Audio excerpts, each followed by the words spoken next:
Assalamualaikum warahmatullahi wabarakatuh. Waalaikumsalam warahmatullahi wabarakatuh.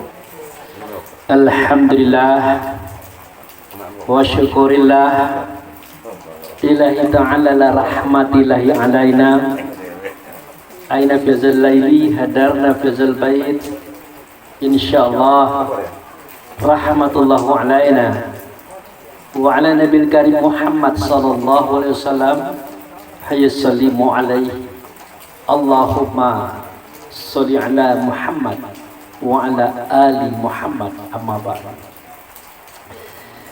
Yang saya hormati Bapak Ketua RT atau mewakilinya, karena Pak RT tadi ada, beliau sudah pergi karena ada sesuatu yang penting di luar sana. Yang saya hormati Bapak Ketua Adat, yaitu Adida Dermawan yang hadir di sini dari Bentiring ya, jauh-jauh. Hujan-hujan beliau datang juga, Bu, luar biasa. Yang saya hormati Bapak Ketua LPM, saudara saya sendiri Bapak Ustadz, yang saya kenal nama beliau ini Ishak Liberty. Yang saya hormati para pemuka masyarakat Kampung Labat Jati Pandai yang semuanya hadir. Yang saya hormati bapak-bapak, ibu-ibu, saudara-saudari yang sudah hadir pada malam hari ini. Kita banyak bersyukur kepada Allah, dengan anugerahnya kita diberi kesehatan dan kekuatan, sehingga dengan itu kita dapat hadir dan datang di rumah saudara kita ini dalam rangka melaksanakan rutinitas kita yang sudah kita tetapkan, yang sudah kita janjikan, dan alhamdulillah berjalan terus. Ini namanya pengajian RT, Pak. Ayo, luar biasa, Pak.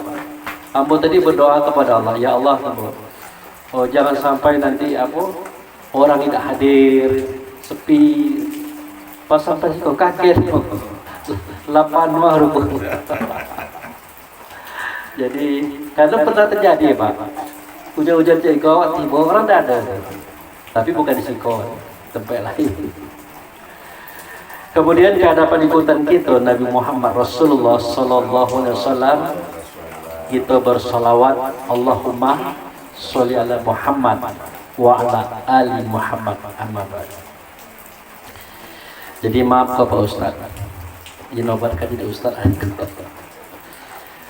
Dalam situasi dingin-dingin itu, Anda tidak menyampaikan tentang sholawat itu sendiri, Ustaz. Jadi bukan kita menyampaikan informasi baru, tidak, tetapi informasi lama yang jarang dibuka-buka kawan.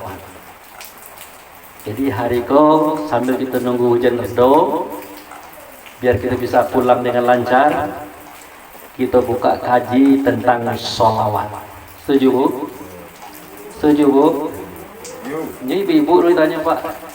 Oh, itu udah keluar snack nih kok. Aman ya? Ya Pak, Bapak di atas itu minta maaf. Agak terjauh itu hari itu kan hari hujan.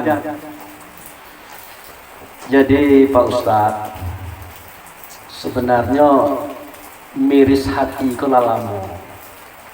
Kalau bahasa orang Minangnya ibu hati. Kenapa tidak ibu hati gitu kan? Seketika ada orang menyebut Rasulullah ataupun menyebut nama beliau, langsunglah disambar dengan kalimat Allahumma sholli ala Muhammad. Kenapa sedemikian? Karena ada hadis Nabi, barang siapa yang disebut namaku, ya silakan.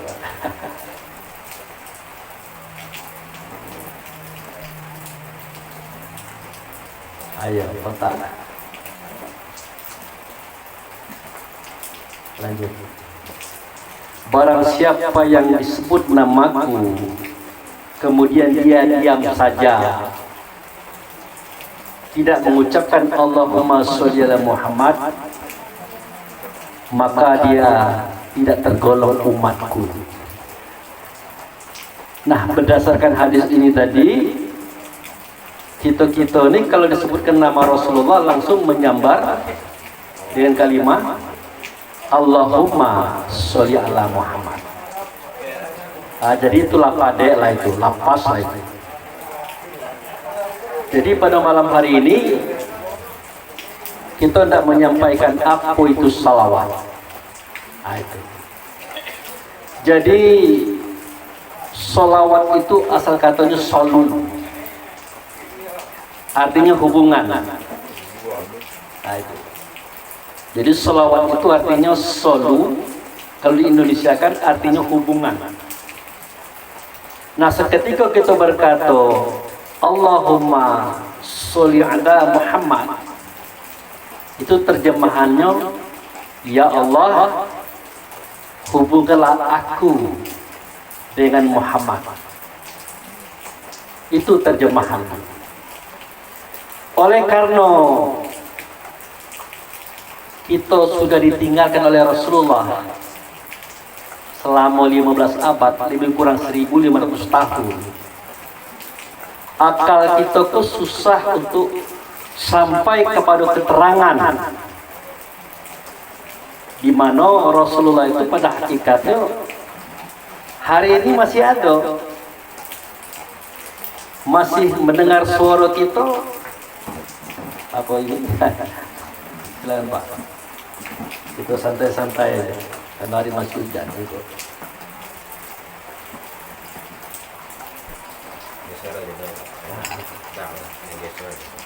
Iya.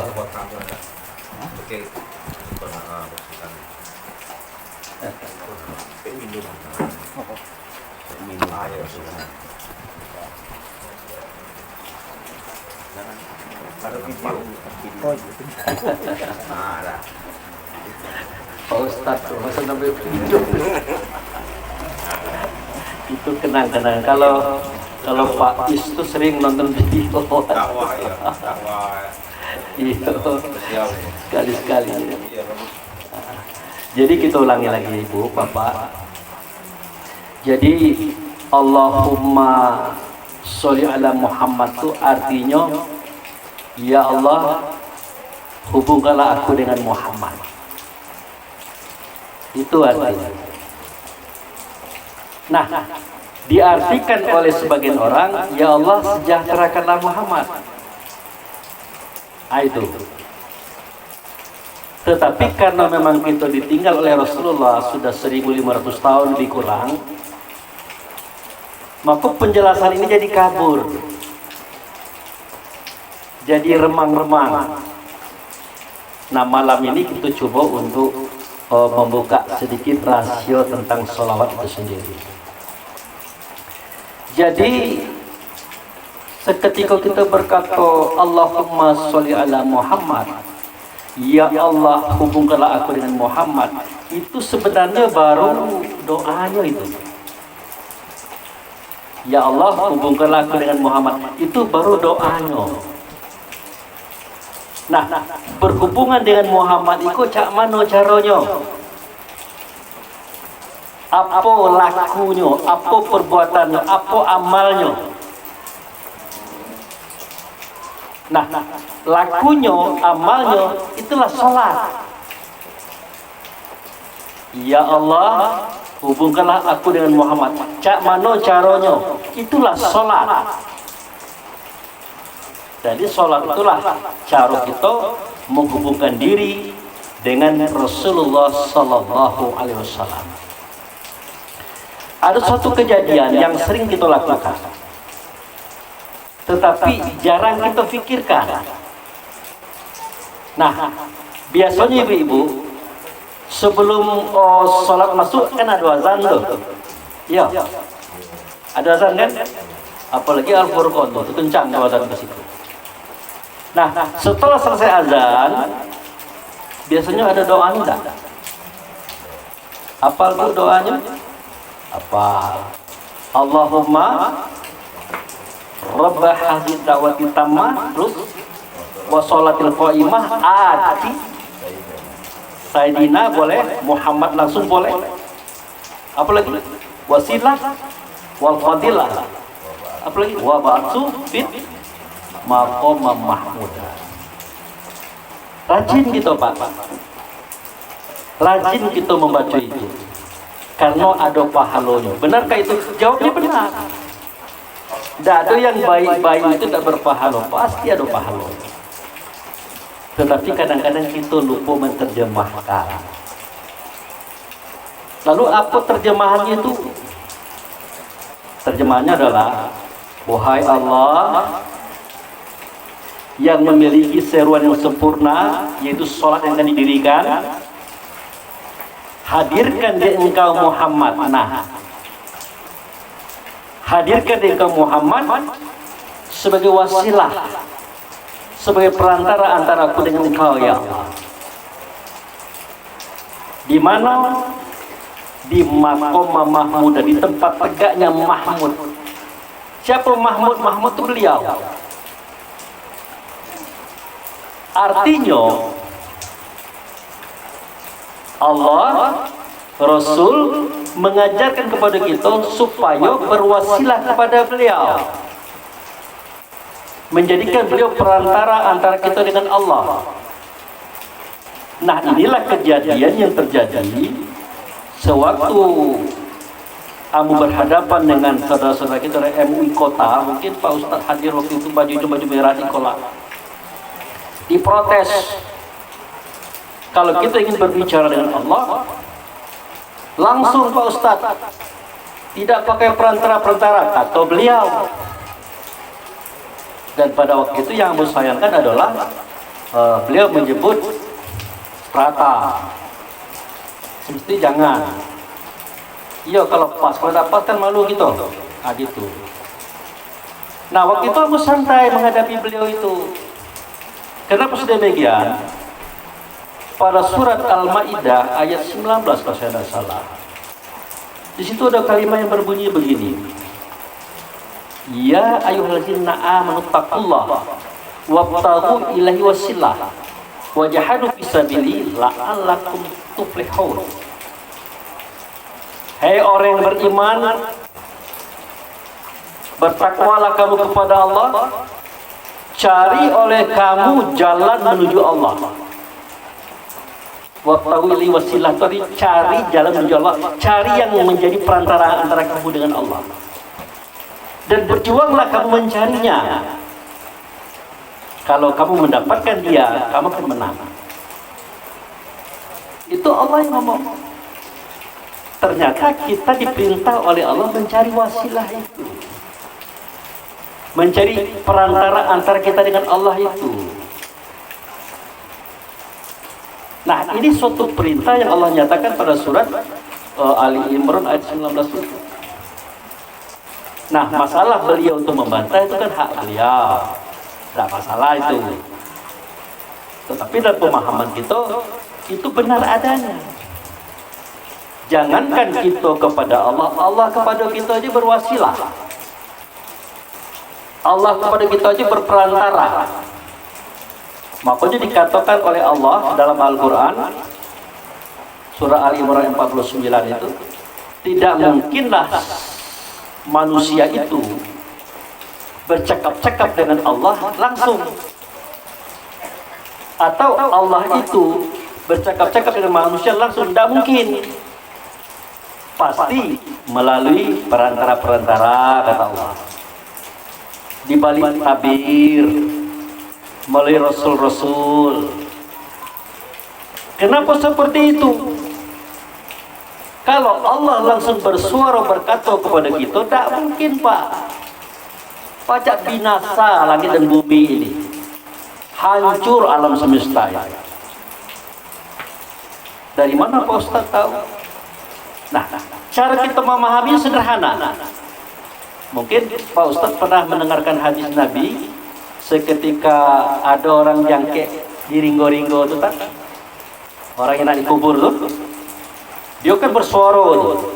Kalau orang baik dia berkata, cepat antarkan aku, cepat antarkan aku.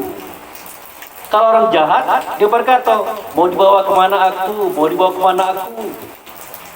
Nah, kata Nabi, kalau bukan takut kamu binasa, laku mintakan kepada Allah, ya Allah, pendengarkanlah suara mayat ini kepada manusia dan jin. Tetapi kalian akan binasa kalau mendengarkan suara itu. Kecuali alam semesta, hewan-hewanan bisa. Kalau kita tidak bisa, Pak. Nah, suara ruh yang terjebak di tubuh saja tidak bisa kita dengar. Kalau dibunyikan, terdengar dengan kita hancur, gitu, langsung mati. Apalagi nak mendengarkan sejatinya suara Rasul. Apalagi nak mendengar sejatinya suara Allah. Makanya Musa cuba-cuba waktu itu. Cuba-cuba pengen melihat Allah langsung. Ya Allah, kan ada keberatan cukup. Boleh, kata Allah. Kalau kamu nak nengok saya langsung, kini hadapkan wajahmu kepada bukit yang besar ini. Hadapkan, jangan berkedip. Maksudmu, ya Allah, akan kuperlihatkan kepada bukit itu. Tapi belum akunya, nurnya setetes baik. Akhirnya Allah menunjukkan nurnya, cahayanya. Dikit baru keluar, meledak, Pak. Bukit sebesar itu meledak, hancur. Sebesar mana Pak Ustaz bukitnya? Nah, gambarannya Ceko. Setiap padang pasir yang ada di bumi ini itu akibat dari pecahnya gunung itu. Sebesar mana itu? Sampai cak gulung pasir itu, nah pasir.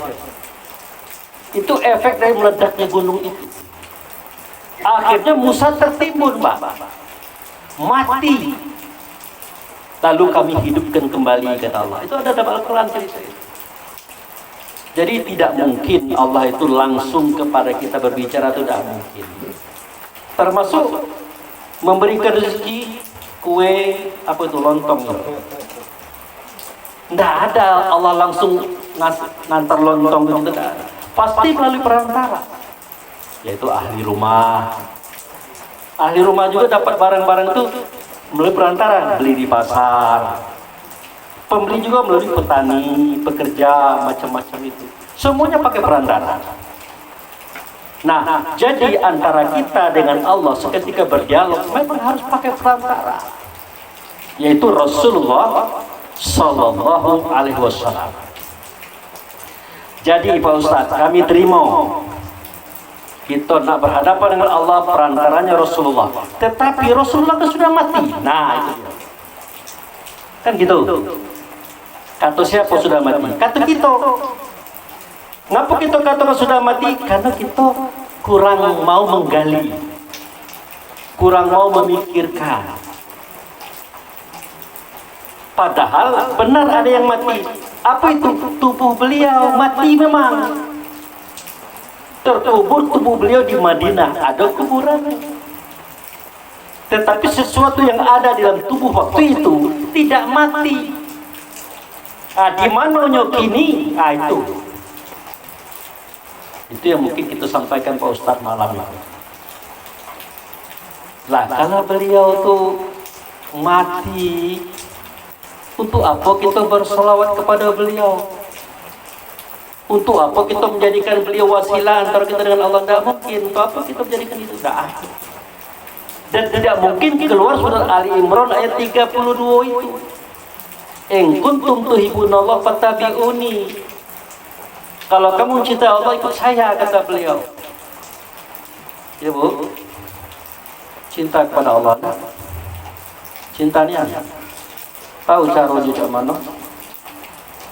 Kata Rasulullah, in kuntum tuhibbunallah fattabi'uni. Kalau kamu cinta Allah, ikut saya. Untuk apa? Yuhibbukumullah yaghfir lakum dzunubakum wallahu ghafurur rahim. Kalau kamu ikut saya, Allah akan menyayang kamu, mencintaimu, mengasihimu dan mengampuni dosamu. Kalau kamu ikut saya.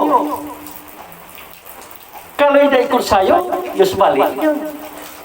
Allah tidak mencintai, tidak menyayangi, tidak mengasihi, dan tidak mengampuni dosa.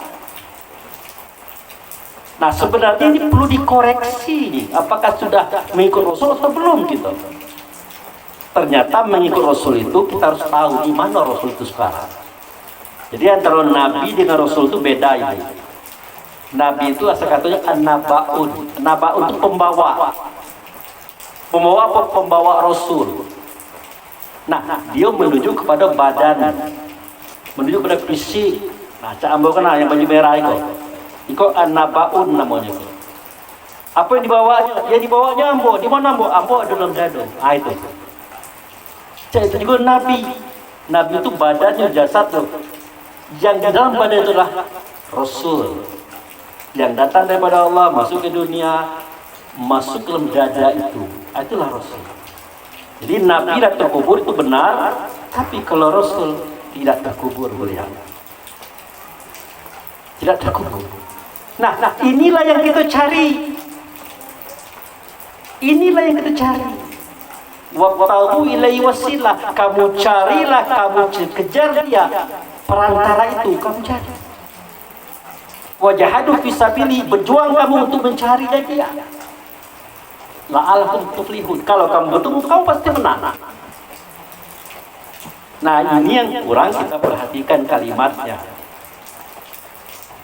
Kemudian beliau mengatakan, in kuntum tuhibbunallah fattabi'uni. Kalau kamu cintai Allah, ikut saya. Jadi ya Rasulullah, ngeri saya dengar cerita Pak Ustadz tadi itu. Kalau memang kami harus ikut engkau, dengan ikut engkau itu kami disayangi, dikasihi, dicintai, dan diampuni dosa, kami harus ikut engkau ya Rasulullah. Daripada kami tidak dikasihi, tidak disayangi, tidak dicintai, kami harus ikut engkau ya Rasulullah. Kemana kami ikut engkau? Nabi pun tidak main-main. Sebelum beliau berpulang kepada Allah, dia titipkan pesan kepada kita. Dan pesan itu ada pada surat Al-Quran. Apa bunyinya? La uqsimu bihadzal balad wa anta hilum fi hadzal balad. Ada? Surah apa itu?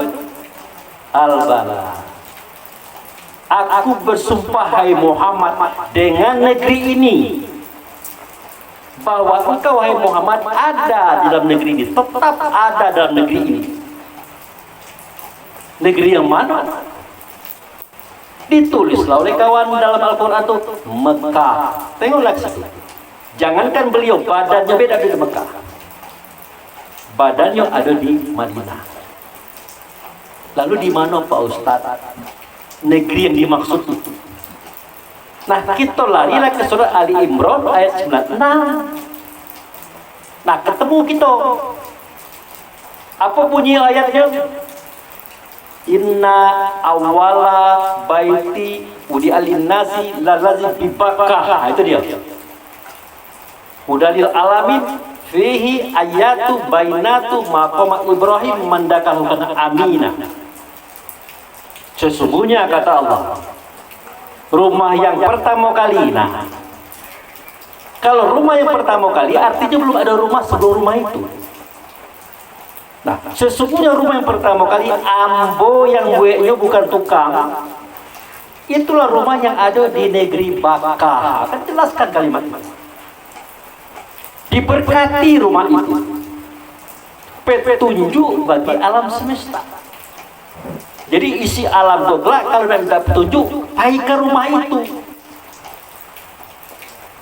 Kenapa pergi ke rumah itu Pak Ustadz? Nah, karena di dalam rumah itu ada orang yang membawa petunjuk, ada orang yang membawa agama. Siapa beliau? Nah, itu dia. Boleh terbuka tak? Siapakah beliau yang membawa petunjuk? Siapakah beliau membawa agama? Itulah Rasulullah. Di situ beliau sekarang. Ah, itu kan cerita Pak Abu baik. Bukan cerita Pak Abu. Cerita Allah yang disampaikan kepada Rasul, Rasul sampaikan kepada sahabat, sahabat sampai kepada kita. Nah, itulah surat As-Saff ayat 9 yang sering dibaca oleh protokol. Wallazi arsala rasulahu bil huda wa dinil haq. Ada? Ada. Yuzirahu 'ala dini kullihi walau karihal musyrikun. Dia itu Allah ngutus Rasul. Allah ngutus Rasul. Rasul itu bawa petunjuk, Rasul itu bawa agama. Artinya petunjuk tidak di Allah, agama tidak di Allah, ada di Rasul. Makanya beliau yang mengajar kita, mendidik kita, membina kita. Itu kata kita. Padahal alam semesta itu belum terjadi dan belum dijadikan, beliau lah ada, itu tidak tahu. Bahkan dari Nabi Adam sampai Nabi Isa, beliau yang mengajar. Makanya beliau adalah guru daripada Rasul-Rasul. Yang gelarnya kita kenal dengan istilah Syaidul Mursalin. Ada? Ada. Cuman kita dibingungkan, kalau memang itu Pak Ustaz, kenapa lahir di terakhir? Nah itu kita bingung. Sebenarnya tidak bingung juga kalau kita mempelajarinya. Ternyata beliau itu adalah wujud serta Allah, memiliki jutaan wajah. Jadi setiap zaman, setiap waktu beliau ada. Mendidik dari Adam sampai Idris, Nuh, sampai Isa. Bahkan 124.313 Rasul dan Nabi, para wali, beliau gurunya. Makanya dia bergelar Sayyidul Mursalin. Ini kaji orang tua itu. Nah, disinilah kita lupa kisah itu. Nah, kini beliau berada di rumah itu, di Baitullah Hakikat. Jadi kalau bapak-bapak, ibu-ibu ada kesulitan, susah mendapatkan petunjuk dan arahan, datanglah ke rumah itu. Terbang. Bisa, Bu? Masih teringat tempatnya di mana? Tidak teringat, Pak Ustaz. Walaupun kita tadi dari situ. Tidak pacak terbang, Pak. Jangankan kita pesawat, tidak pacak ke situ. Lagi kita nggak lupa tempatnya di mana. Nah, makanya Baitullah di alam sana, Bakkah di alam sana dijadikan Mekah di bumi. Baitullah di alam sana dijadikan Ka'bah di bumi. Dalam Baitullah ada makam Ibrahim, di bumi depan Ka'bah ada makam Ibrahim. Nah, untuk apa itu? Kita kira itu sekedar pasang-pasang begitu saja. Kalau sekedar pasang-pasang begitu saja, tidak mungkin Abraha menghancurkan barang itu. Ingat Ibu, pada tanggal 1 Rabiul Awal, waktu itu 1 Muharram, 1 Rabiul Awal ya. Ya, Rabiul Awal ya. Dia 12 Rabiul Awal kan Rasulullah lahir itu.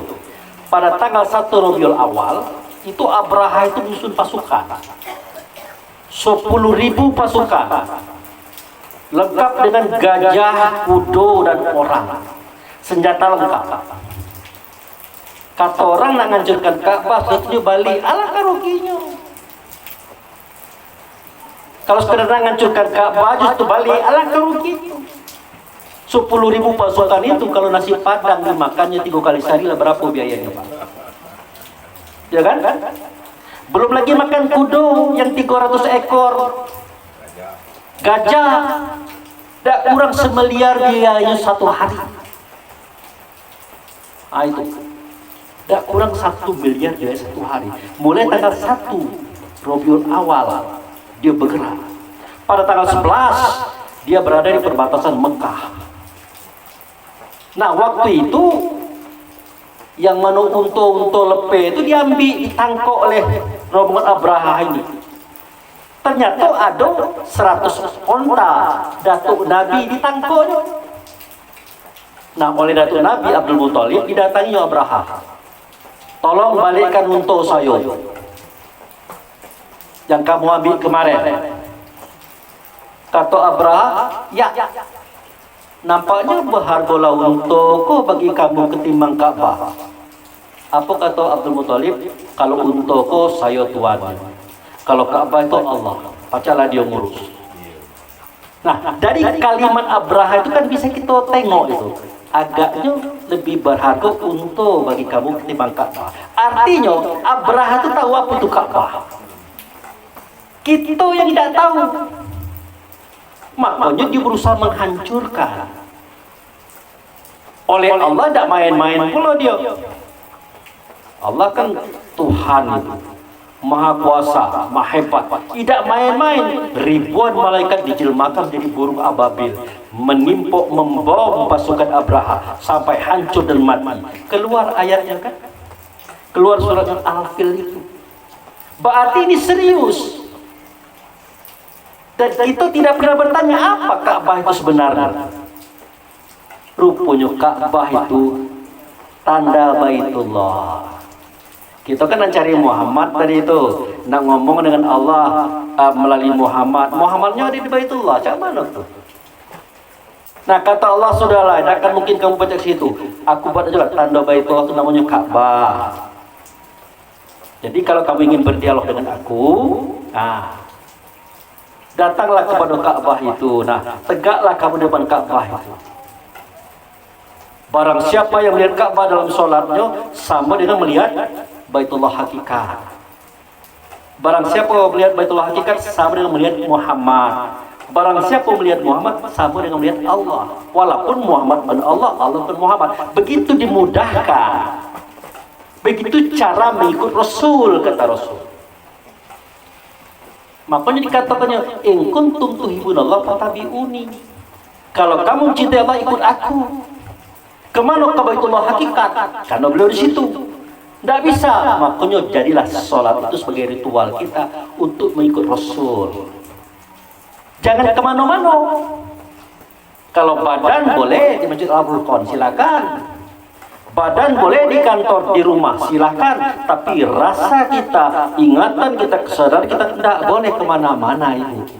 Ini kajian hakikat. Harus mengambil sebagai maqam Ibrahim. Makanya dikatakan fatakhizu mim maqami Ibrahim sholat. Jadi rumus yang pertama kali adalah pertama, wa min haitsu kharajta fawali wajhaka syatrul masjidil haram.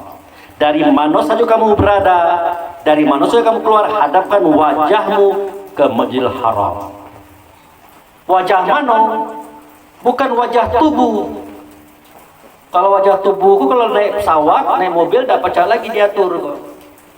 Tapi wajah diri kita, wajah roh kita, itulah ingatan. Tidak boleh kemana-mana.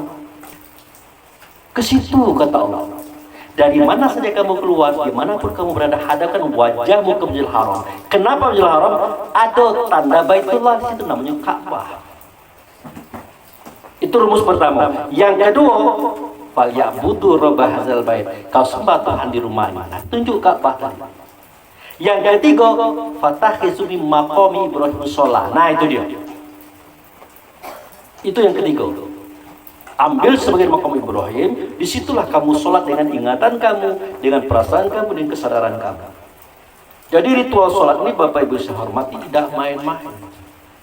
Kajian Islam itu kajian hakikat, kesejatian diri.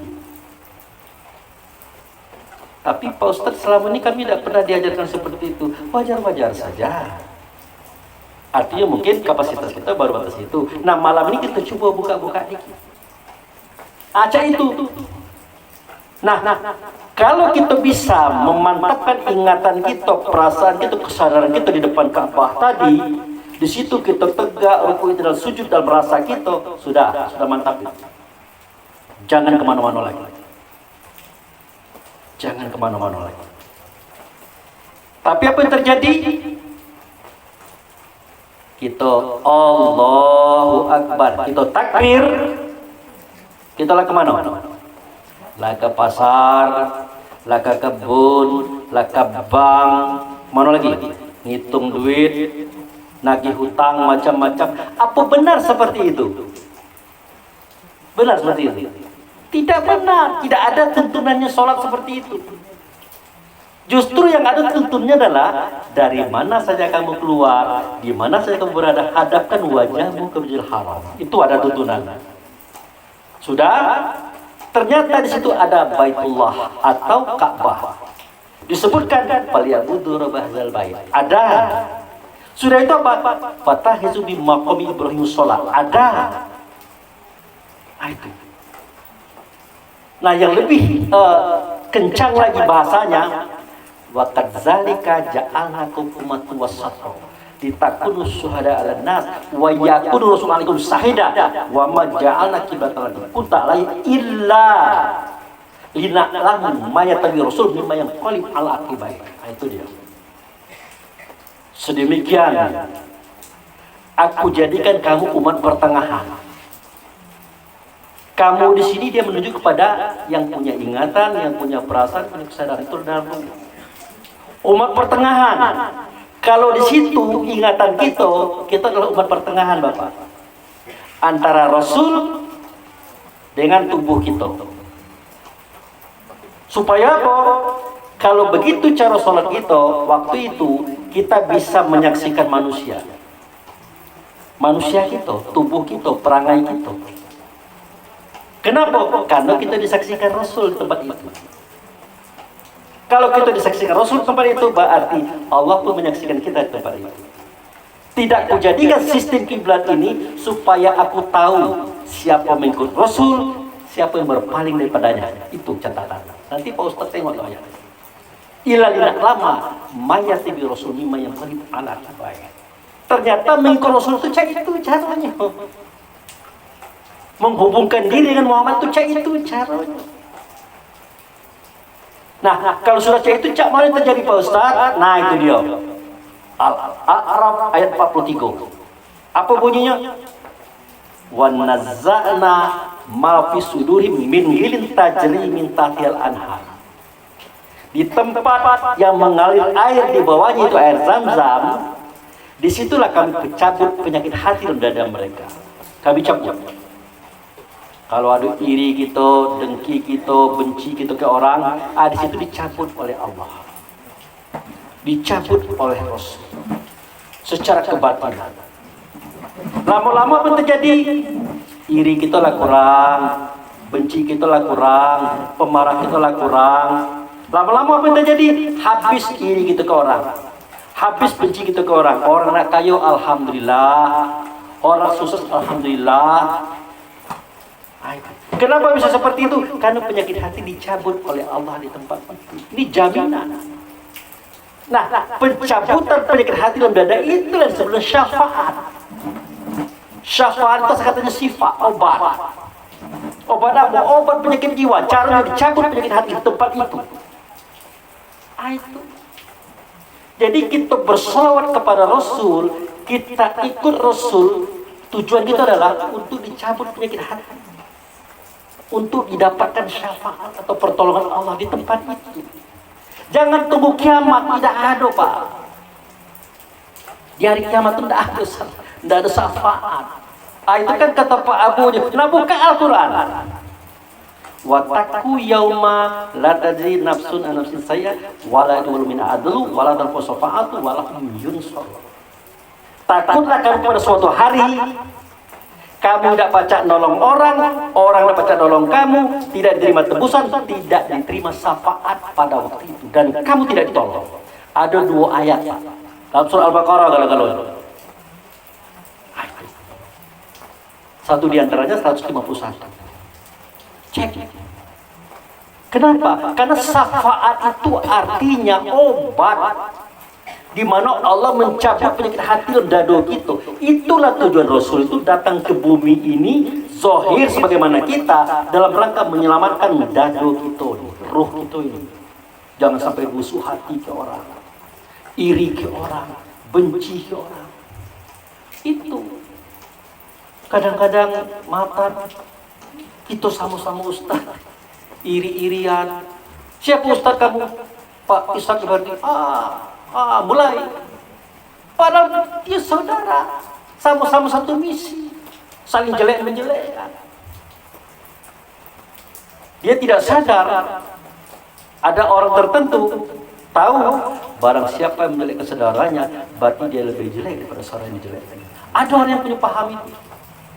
Malu. Nah kalau kayak kita tuh dibawa galak itu, apa bu tahu tak apa Ustadz istu ada jatuh beliau depan mata kita.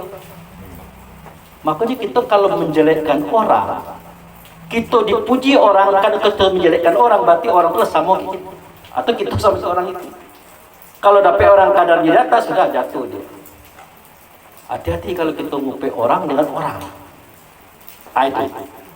Nah jadi kita berselawat kepada Rasul artinya kita berhubungan kepada beliau. Dengan cara apa? Dengan cara sholat. Nah nanti baru diberikan syafaat, diberikan obat. Caranya dicabut penyakit hati mendadak. Makanya kata Allah dan Rasul dalam kitab Quran, fi qulubihim maradu fazadahum marada. Dalam hati itu, nah artinya hati siapa baik? Ada penyakit, pantang kelintasan, tak pacak nengok orang hebat dikit, tak pacak nengok orang kaya dikit, mulai iri dengkinya muncul. Ada itu, ada bu, ada. Pantang kerendahan, benar nyutulah, hebat nyutulah, besi nyutulah, orang lain kotor galau. Ada itu, ada. Pantang kurang, tahu pantang kurang? Pangkatlah tinggi, duitlah banyak, harta banyak, masih juga ngambil punya orang dikit-dikit. Itu banyak. Ada itu? Yang keempat, pantang tersinggung. Itu penyakit hati. 4 ini digabung, muncul 10 sifat. Ajib, ria, takabur, iri, dengki, hasud, fitnah, tamak, loba, dan sombong. 10 tambah 4 muncul 3 sifat. Benci, dendam, menghancurkan. 17 sifat buruk dalam dada itu. Semua kita. Tak peduli Ustadz Abu Fikri, sama baik. Nah itulah yang nak dicabut. Pencabutan penyakit dalam dada itulah yang disebut dengan syafaat. Itulah yang disebut dengan pengobatan. Oleh siapa? Oleh Allah. Melalui siapa? Itu melalui Rasulnya. Makanya saya katakan kajian kita ini kajian gaib. Makanya di MUI Ustadz baju merah itu kalau ngomong masalah roh lancarnya dia. Tak tahu dia bahwa roh itu urusan Tuhan. Langsung dia bacakan ayat. Yas'alunaka aniru kuliru min amri rabbi wa ma utitu minal ilmi illa qalila. Betul kata saya, ayat itu benar. Kalau orang bertanya kepada engkau tentang ruh, katakan ruh itu urusan Tuhan. Nah, kan tahu Ustaz. Lalu kenapa Ustaz cerita ruh juga? Kata dia. Saya jelaskan, saudara kalian. Ayat itu sudah benar. Kalau orang bertanya, "Hai Muhammad, kepada engkau tentang ruh, ruh itu urusan Tuhan." Tetapi ingat, tidak segala roh itu yang diurus oleh Tuhan. Tidak. Kalau segala roh itu diurus Tuhan dan mau diurus, selesai kerja kita nih di surga galau. Ya bu? Itu tidak diurus oleh Tuhan, tidak mau diarahkan Tuhan, tidak mau dilarang malah dilawan, dianjurkan malah tidak kerja.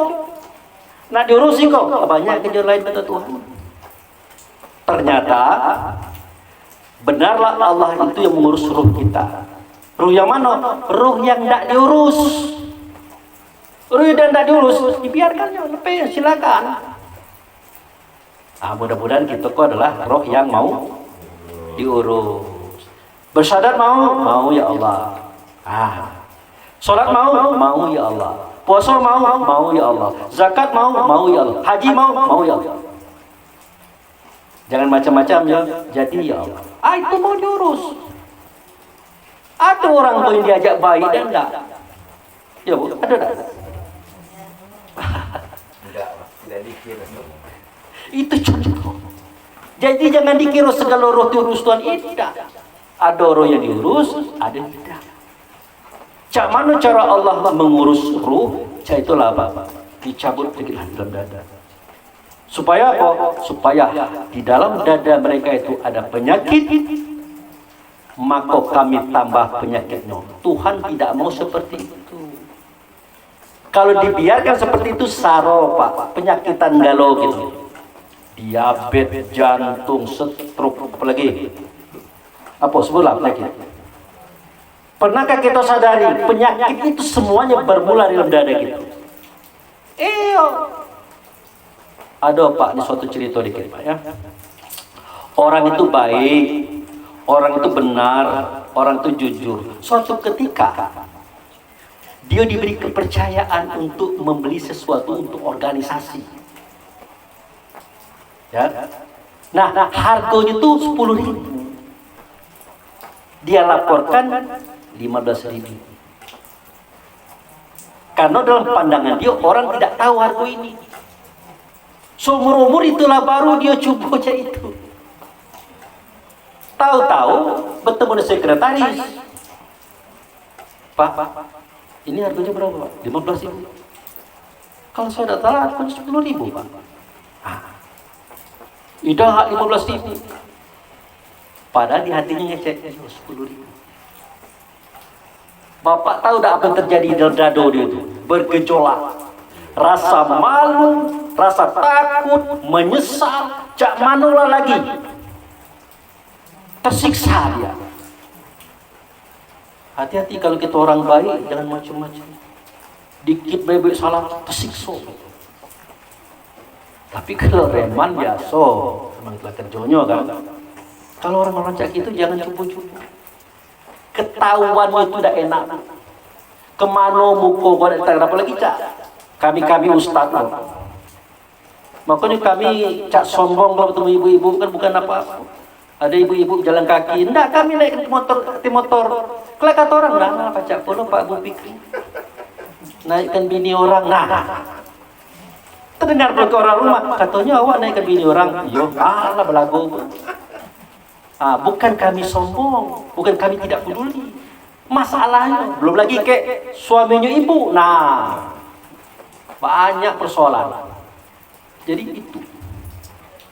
Jadi penyakit hati dalam dada itulah yang nak dicabut oleh Allah, oleh Rasul. Itulah disebut dengan syafaat. Prosesing pengobatan. Sekarang supaya apa? Supaya kita tidak punya penyakit hati. Supaya kita sehat. Nah, makanya dalam surat Al-Anfal ayat 35 Pak Ustaz. Wa makana sholatahum indal bait mutaka wa tasdiyah fazukum azaba bima kuntum takfurun. Nanti ibu buka itu Al-Anfal 35. Ada ayatnya. Sholat mereka yang tidak di Baitullah, artinya yang tidak dikecekkan tadi itu sama kayak besiul-siul baik, sama kayak bertepuk tangan. Kenapa besiul-siul? Suaranya bagus, kalimahnya bagus, makhrajnya bagus, tajwidnya bagus, lagunya bagus, sampai orang nangis galau di belakang dengar, dia jadi imam. Itu saking bagusnya. Bertepuk-tepuk tangan ciko. Kenapa Allah mengatakan seperti itu? Karena dia tidak sholat di situ. Ujung-ujungnya apa? Fazuku azaba. Nah, kena azab. Azab apa Pak Ustaz? Azab penyakit hati. Penyakit hati itu tidak dicabut. Awak Ustaz, penyakit hati tidak dicabut. Akhirnya benci ke saudara sendiri. Sama-sama Ustaz, saling upek mengupek, saling caci mencaci, saling bukakan aib.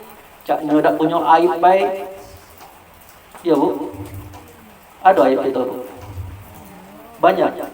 Kita terhormat ini kalau Allah buka aib kita bubar Pak. Artinya kita punya salah kan. Cuma kita pacak nyimpan. Allah tahu itu. Jangan Allah kita baik tahu kesalahan gitu. Iya Bu. Tahu. Main SMS dalam kamar.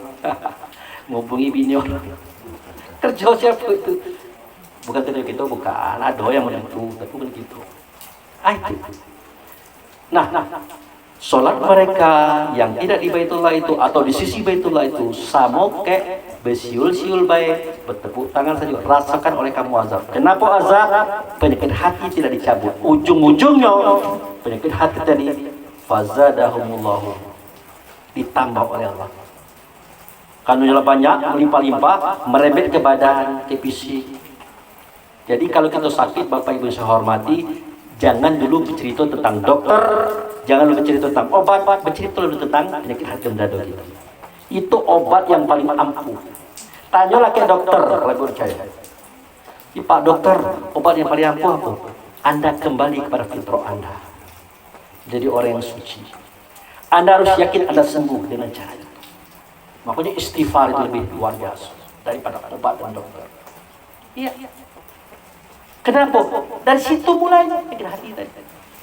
Jadi fazuku azaba, ya dalam hal lagi bima kuntum takfurun. Nah, rasakan oleh kamu azab karena kamu kafir. Padahal kita sholat mereka yang tidak di situ sama ke besiusul aja bertepuk tangan saja. Rasakan oleh kamu azab karena kamu kafir. Bima kuntum takfurun. Tengok ayatnya itu. Kenapa Allah mengkafir-kafirkan kita? Kenapa Rasul mengkafir-kafirkan kita padahal kita sholat? Rasul sendiri mengatakan, bainal kufar wal mu'min tarkus sholat. Betul? Perbedaan si kafir dengan si mu'min adalah dalam hal meninggalkan sholat. Kalau kita sholat di situ, namun kita mukmin. Kalau kita tinggalkan sholat, kita pergi kemana-mana. Itulah yang sebenarnya kafir atau ingkar. Jangan nunjuk keluar ingkar tadi. Jangan nunjuk keluar kafir tadi. Kita tunjuklah orang berbeda merek. Padahal kekafiran dalam dada kita, keimanan dalam dada kita, galau-galaunya ada di kita. Nah, jadi itu saja Bapak Ibu saya hormati, sekedar wawasan. Kan hari langar doblo kan, mungkin kita bisa balik sudah ini. Nah, jadi itulah cerita selawat tadi. Jadi Allahumma sholli ala Muhammad itu baru doanya. Prakteknya macam mana Pak Ustaz? Prakteknya sholat. Sholat macam mana? Sholat yang diajarkan oleh Allah dan Rasul yang ada pada kitab Quran tadi. Praktekkanlah itu. Kalau tidak cerita itu jadi Pak Ustaz, pasti kita ngalor ngidul ke bank, ke kebun, macam-macam. Pasti seperti itu. Kalau sudah seperti itu artinya apa? Sholat tidak di Baitullah. Ujungnya apa? Fazuku azaba. Ujungnya apa? Bima kuntum takfurun. Nah, dikafir-kafirkan dia. Itulah makanya banyak orang-orang yang sholat, yang berpuasa, yang berzakat, tapi mulutnya masih kasar, pribadinya masih tidak baik. Kan itulah Pak. Setuju Bu? Setuju nih? Kalau terlalu atau enggak sudah. Baik Bapak Ibu saya hormati, saya minta maaf ya sekali-sekali kita keluarkan kajian hakikat biar kita terbuka pemikiran. Karena selama ini kan kita tidak seperti itu. Kita kira Nabi Muhammad sudah mati. Benar kalau nabinya, kalau Rasul tidak. Jangankan beliau, kita nanti tidak mati. Kalau mati cuma badan kita, kalau ruh kita tidak. Kalau ruh kita mati juga, malah kita bermaksiat lama-lama. Kenapa? Tidak ada pengadilan. Gitu. Baik Bapak Ibu saya hormati. Doa Bu. Nampaknya tidak ada yang ngantuk. Ada yang mau santai sampai subuh tak ngaji. Jangan. Ustaz ada acara juga sudah ikut. Baik Bapak Ibu saya hormati, kita berdoa kepada Allah, semoga Allah memaafkan kita, mengampunkan kita, membuka hati kita, pemikiran kita untuk mendalami kembali ajaran Islam ini. Karena ajaran Islam ini dikatakan mudah, ya mudah, tapi jangan diberat-beratkan. Dikatakan berat, jangan perlu diberat-beratkan, tapi ringan-ringankan. Itulah berat jangan diberat-beratkan, ringan jangan diringankan. Kapan dia berat ya berat, kapan dia ringan ya ringan. Tapi teruslah kita belajar dan belajar. Jangan berhenti. Karena ilmu agama itu tidak pernah ada habis-habisnya. Baik, kita berdoa kepada Allah. Na'udzubillahi minasyaitonirrajim. Bismillahirrahmanirrahim. Alhamdulillahirabbil alamin. Asyhadu an la ilaha illallah wa asyhadu anna Muhammadar Rasulullah. Allahumma sholli ala Muhammad. Allahumma sholli ala Muhammad. Allahumma sholli ala Muhammad wa ala ali Muhammad. Ya Allah ya Rahman ya Rahim, ya Malikal Qudusus Salam, ya la ilaha illa anta. Allahumma ya Allah, fi hadzal laili hadarna fi atratika. Aina hadarna fi atratika bizabina katsira. Fazalika faghfir lana ala dzunubana, faghfir lana ala dzunubana, faghfir lana ala dzunubana. Rabbana zalamna anfusana wa illam taghfir lana wa tarhamna lanakunanna minal khasirin. Rabbana fil lana wa liwalidayna warhamhuma kama rabbayana shaghira. Allahumma fil mu'minin wal mu'minat muslimin wal muslimat al ahya'u minhum wal amwat. Rabbana hab lana min azwajina wa dzurriyyatina qurrata a'yun waj'alna lil muttaqina imama. Rabbana la tuzigh qulubana ba'da idh hadaitana wa hab lana min ladunka rahmatan innaka antal wahhab. Rabbana inna nas'aluka salamata fid din wa fitan fi jasadi wa tanfa ilmi wa barakata fi rizqi wa tawbatan qoblal maut wa rahmatan indal maut wa awina fi sakaratil maut wal maghfirati ba'dal maut.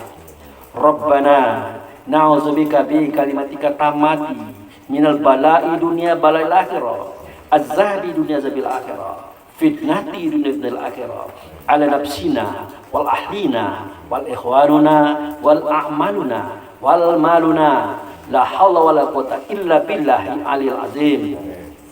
Rabbana fataqabbal minas sholatana wa siyamana wa takasu'ana wa tadabu'ana wa zikrina wa qira'atal qur'anuna innaka ghafurur rahim. Rabbana atina fi dunya hasanah wa fil akhirati hasanah wa qina azabannar. Rabbana subhanaka rabbil izzati amma yasifun wassalamun alal mursalin walhamdulillahi rabbil alamin. Demikianlah Bapak Ibu yang saya hormati yang bisa saya sampaikan. Ternyata Allahumma sholli ala Muhammad adalah sebuah doa untuk mendekatkan kita kepada Allah melalui Muhammad sebagai wasilah. Itu saja, terima kasih. Wabillahi taufiq wal hidayah. Assalamualaikum warahmatullahi wabarakatuh. Waalaikumsalam.